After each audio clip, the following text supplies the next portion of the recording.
Assalamualaikum warahmatullahi wabarakatuh. Pertama-tama marilah kita panjatkan puji serta syukur atas kehadirat Allah Subhanahu wa taala. Karena atas segala kehendak limpahan rahmatnya, kita dapat melakukan aktivitas seperti biasa dalam keadaan sehat jasmani dan rohani. Sebelumnya, perkenankanlah kami untuk memperkenalkan diri. Nama saya Diki Martin dan rekan saya yaitu Farhan Kurniawan. Pada kesempatan kali ini, saya dan rekan saya akan membahas terkait kisah Nabi Yusuf alaihissalam. Siapakah Nabi Yusuf alaihissalam?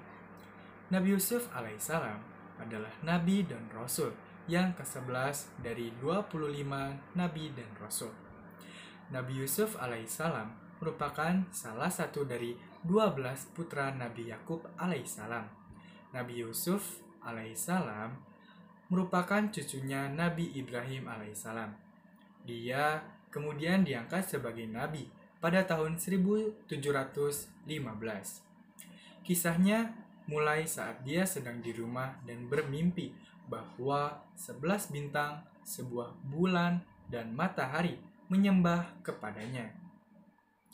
Ingatlah ketika Yusuf berkata kepada ayahnya Yakub, "Wahai ayahku, sesungguhnya aku bermimpi melihat 11 buah bintang, bulan, dan matahari. Kulihat semuanya sujud kepadaku." Quran Surat 12 ayat 4. Nabi Yusuf alaihissalam kemudian bercerita kepada ayahnya tentang mimpi anehnya semalam.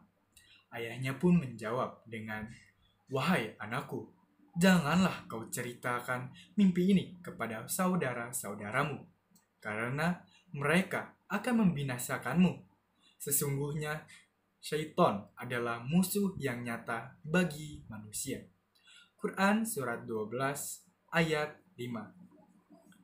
Kata ayahnya, Yusuf telah terpilih untuk menjadi nabi oleh Allah Subhanahu wa taala.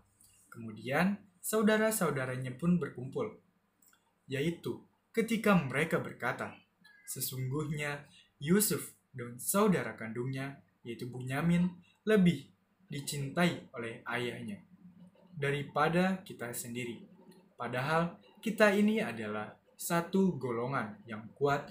Sesungguhnya ayah kita adalah dalam kekeliruan yang nyata." Quran Surat 12 ayat 8. Saudara-saudaranya Yusuf pun dapat membujuk sang ayah untuk mengajak Yusuf untuk bermain-main di luar rumah bersama mereka. Kemudian Nabi Yusuf alaihissalam pun dilempar ke sumur agar dipungut oleh orang musafir.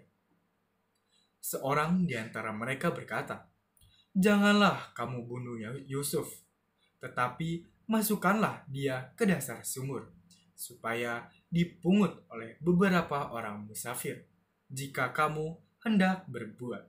Quran Surat 12 ayat 10.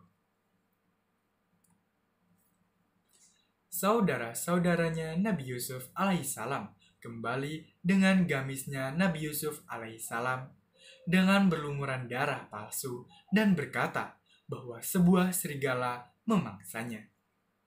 Mereka datang membawa baju gamisnya yang berlumuran dengan darah yang palsu. Yakub berkata, "Sebenarnya dirimu sendirilah yang memandang baik perbuatan yang buruk itu. Maka kesabaran yang baik itulah, atau kesabaranku, dan Allah sajalah yang dimohon pertolongannya terhadap apa yang kamu ceritakan." Maksudnya, dalam hal ini, Yakub memilih kesabaran yang baik setelah mendengar cerita yang menyedihkan itu.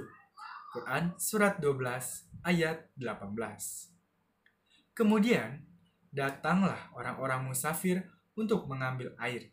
Kemudian, mereka menemukan Nabi Yusuf alaihissalam dan mereka menjualnya sebagai budak dengan harga yang murah karena mereka terburu-buru, takut bahwa pemiliknya atau keluarga dari Nabi Yusuf akan datang mencarinya. Dan mereka pun menjual Yusuf dengan harga yang murah, yaitu beberapa dirham saja. Dan mereka merasa tidak tertarik hatinya kepada Yusuf. Hati mereka tidak tertarik kepada Yusuf karena dia anak temuan dalam perjalanan. Oleh karena itu, mereka tergesa-gesa menjualnya sekalipun dengan harga yang murah. Quran Surat 12 ayat 20. Nabi Yusuf kemudian dibeli oleh kerajaan Mesir. Kemudian Nabi Yusuf bertumbuh sampai dewasa, di mana dia menjadi pria yang tampan sekali sampai menggoda sang istri pemiliknya Nabi Yusuf. Sang ratu pun coba menggodanya, tetapi Nabi Yusuf pun menolak. Dan wanita, Zulaikha, yang Yusuf tinggal di rumahnya menggoda Yusuf untuk menundukkan dirinya kepadanya. Dan dia menutup pintu-pintu, seraya berkata, "Marilah ke sini." Yusuf pun berkata, "Aku berlindung kepada Allah. Sesungguhnya Tuanku telah memperlakukan aku dengan baik. Sesungguhnya orang-orang yang zalim tiada akan beruntung." Quran Surat 12 ayat 23. Kemudian Nabi Yusuf kabur dan sang ratu pun mengejarnya. Kemudian bertemu dengan pemiliknya Nabi Yusuf alaihissalam. Dan kemudian dibuktikan bahwa sang ratu itulah telah berzina terhadap Nabi Yusuf alaihissalam. Maka tatkala suami wanita itu melihat baju gamis Yusuf koyak di belakangnya, berkatalah dia, "Sesungguhnya kejadian itu adalah di antara tipu daya. Sesungguhnya tipu daya kamu adalah besar." Quran Surat 12 ayat 28. Kemudian Zulaikha mengajak wanita-wanita lain untuk bertemu. Kemudian dia mengundang Nabi Yusuf alaihissalam untuk keluar dan menunjukkan dirinya. Para wanita-wanita itu terpukau dengan ketampanan wajahnya, sampai mereka tidak memperhatikan memotong buah mereka sampai jari mereka terpotong. Maka, tatkala wanita itu, Zulaikha mendengar cercaan mereka, diundangnya wanita-wanita itu dan disediakannya bagi mereka tempat duduk dan diberikannya kepada mereka masing-masing mereka sebuah pisau untuk memotong jamuan. Kemudian dia berkata kepada Yusuf, "Keluarlah, nampakkanlah dirimu kepada mereka." Maka tatkala wanita-wanita itu melihatnya, mereka kagum kepada keelokan rupanya, dan mereka melukai jari tangannya dan berkata, "Maha sempurna Allah ini, bukanlah manusia, sesungguhnya ini tidak lain hanyalah malaikat yang mulia."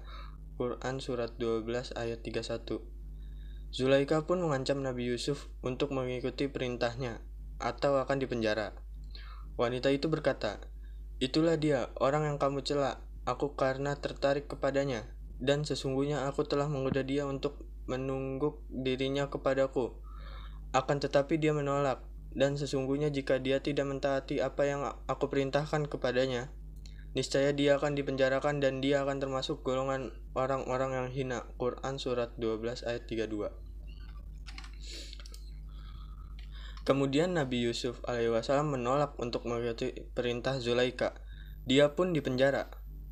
Maka Tuhannya memperkenankan doa Yusuf dan dia menghindarkan Yusuf dari tipu daya mereka. Sesungguhnya dialah yang maha mendengar lagi maha mengetahui. Quran Surat 12 ayat 34.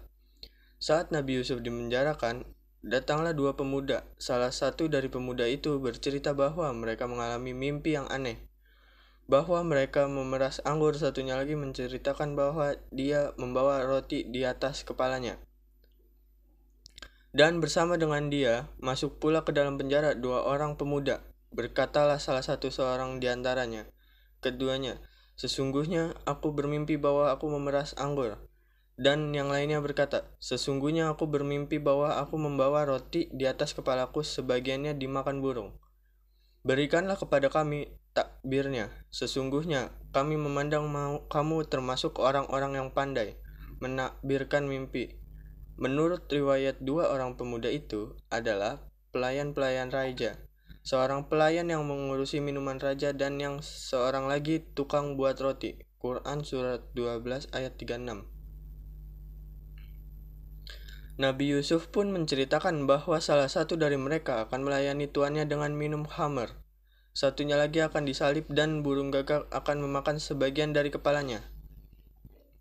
Hai kedua penghuni penjara, adapun salah seorang di antara kamu berdua akan memberi minuman tuannya dengan khamr. Adapun yang seorang lagi, maka ia akan disalib, lalu burung memakan sebagian dari kepalanya. Telah diputuskan perkara yang berdua menanyakan kepadaku. Quran Surat 12 ayat 4. Berlanjut selama bertahun-tahun, sang raja bermimpi akan ada 7 tangkai gandum hijau dan 7 tangkai gandum kering. Dia juga melihat 7 sapi betina gemuk dimakan oleh 7 sapi betina kurus. Raja berkata kepada orang-orang terkemuka dari kaumnya, sesungguhnya aku bermimpi melihat 7 sapi ekor betina yang gemuk-gemuk dimakan oleh 7 sapi ekor betina yang kurus-kurus, dan 7 butir gandum yang hijau dan 7 butir lainnya yang kering. Hai orang-orang yang terkemuka, terangkanlah kepadaku tentang takbir mimpiku itu, jika kamu dapat menakbirkan mimpi. Quran Surat 12 ayat 43. Salah satu dari pelayannya, salah satu dari pemuda dalam penjara bersama Nabi Yusuf alaihissalam, mengingatkan akan Nabi Yusuf alaihissalam yang meramal mimpinya dan berpikir bahwa dia bisa meramalkan mimpi sang raja. Dan berkatalah orang yang selamat di antara mereka berdua dan teringat kepada Yusuf, sesudah beberapa waktu lamanya, aku akan memberikan kepadamu tentang orang yang pandai menakbirkan mimpi itu, maka utuslah aku kepadanya. Quran Surat 12 ayat 45. Nabi Yusuf alaihissalam pun ditanya tentang mimpi itu. Dia menjawab bahwa akan ada 7 tahun panen subur dan 7 tahun lagi yang kering. Kemudian akan datang 7 tahun yang cukup dengan hujan agar manusia memeras anggur. Yusuf berkata, supaya kamu bertanam 7 tahun lamanya sebagaimana biasa, maka apa yang kamu tuai hendaklah kamu biarkan di bulirnya, kecuali sedikit untuk kamu makan. Quran Surat 12 ayat 47. Kemudian sesudah itu akan datang 7 tahun yang amat sulit yang menghabiskan apa yang kamu simpan untuk menghadapinya. Tahun sulit, kecuali sedikit dari bibit gandum yang kamu simpan. Kemudian setelah itu akan datang tahun yang padanya manusia diberi hujan dengan cukup, dan di masa itu mereka memeras anggur. Nabi Yusuf alaihissalam dipanggil oleh raja untuk menjadi salah satu orang yang rapat kepadanya. Dan raja berkata, bawalah Yusuf kepadaku, agar aku memilih dia sebagai orang yang rapat kepadaku. Maka tatkala raja telah bercakap-cakap dengan dia, dia berkata, sesungguhnya kamu mulai hari ini menjadi seorang yang berkedudukan tinggi lagi, dipercayai pada sisi kami. Quran Surat 12 ayat 54. Saudara-saudaranya Nabi Yusuf alaihissalam datang ke Mesir untuk meminta bahan makanan Nabi Yusuf alaihissalam. Langsung mengenali mereka, tetapi mereka tidak mengenalinya. Dan saudara-saudaranya Yusuf datang ke Mesir, lalu mereka masuk ke tempatnya, maka Yusuf mengenali mereka, sedangkan mereka tidak kenal lagi kepadanya. Menurut sejarah, ketika terjadi musim paceklik di Mesir dan sekitarnya, maka atas anjuran Yakub, saudara-saudara Yusuf datang dari Kanaan ke Mesir menghadap pembesar-pembesar Mesir untuk meminta bantuan bahan makanan. Quran Surat 12 ayat 58. Nabi Yusuf alaihissalam kemudian membujukkan saudara-saudaranya agar membawa saudara seayah mereka, Bunyamin, dan tatkala Yusuf menyiapkan untuk mereka bahan makanannya, ia berkata, bawalah kepadaku saudaramu yang seayah dengan kamu, Bunyamin. Tidaklah kamu melihat bahwa aku menyempurnakan sukatan dan aku adalah sebaik-baiknya penerima tamu. Saat Bunyamin datang ke istananya, Nabi Yusuf alaihissalam dimasukkan ke dalam karungnya, piala raja. Kemudian Bunyamin dipanggil kembali, dan itulah telah direncanakan Nabi Yusuf alaihissalam untuk bertemu dengannya. Penyeru-penyeru itu berkata, kami kehilangan piala raja, dan siapa yang dapat mengembalikannya akan diperoleh bahan makanan seberat beban unta dan akan menjamin terhadapnya. Quran Surat 12 ayat 72. Saudara-saudaranya Nabi Yusuf alaihissalam pun kembali kepada ayahnya melapor bahwa Bunyamin telah mencuri dan sekarang ditahan. Ayahnya pun diminta untuk datang ke istananya Nabi Yusuf alaihissalam. Lalu Nabi Yusuf alaihissalam pun menunjukkan siapa dia sebenarnya, dan keluarganya pun terkejut. Mereka berkata, "Apakah kamu ini benar-benar Yusuf?" Yusuf pun menjawab, "Akulah Yusuf dan ini saudaraku. Sesungguhnya barang siapa yang bertakwa dan bersabar, maka sesungguhnya Allah tidak akan menyiakan pahala orang-orang yang berbuat baik." Quran Surat 12 ayat 90. Kemudian seluruh keluarganya bersujud terhadapnya, seraya mimpinya saat muda, dan ia menaikkan kedua ibu bapaknya ke atas singgasananya. Dan mereka semuanya merebahkan diri seraya sujud kepada Yusuf dan berkata, "Yusuf, wahai ayahku, inilah takbir mimpiku yang dahulu itu. Sesungguhnya Tuhanku telah menjadikannya suatu kenyataan, dan sesungguhnya Tuanku telah berbuat baik kepadaku ketika dia membebaskan aku dari rumah penjara dan ketika membawamu dari dusun padang pasir setelah syaitan merusak hubungan antaraku dan saudara-saudaraku. Sesungguhnya Tuhanku maha lembut terhadap apa yang dia kehendaki. Sesungguhnya dialah yang maha mengetahui lagi maha bijaksana." Sujud di sini ialah sujud penghormatan, bukan sujud ibadah. Quran Surat 12 ayat 100. Sekian cerita Nabi Yusuf yang diceritakan oleh kami. Kurang lebihnya mohon maaf. Wassalamualaikum warahmatullahi wabarakatuh.